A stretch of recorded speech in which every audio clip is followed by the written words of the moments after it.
Love? Ano ba talaga ang definition ng love? Bakit nga ba tayo kailangan pang magmahal? Bakit kailangan pa nating maramdaman yun?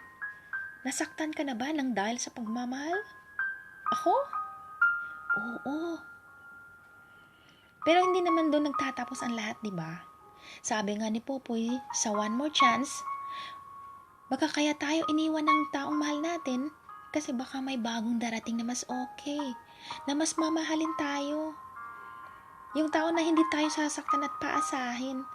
Yung nag-iisang tao na magtatama ng mali sa buhay natin.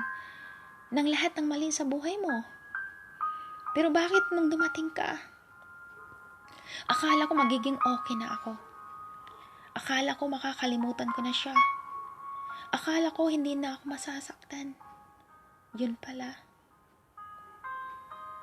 Ikaw na ang nasasaktan ko. Sorry. Yun na lang ang kaya kong sabihin. Sorry.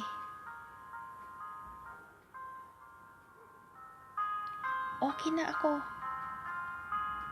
Masaya na ako sa kung anong meron tayo ngayon. At least, wala nang away.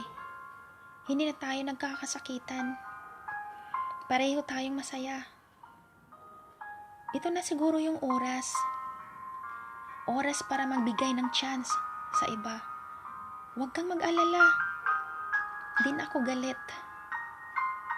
Nakalimutan ko na ang sakit. Sana ikaw din. Palayain na natin ang isa't isa.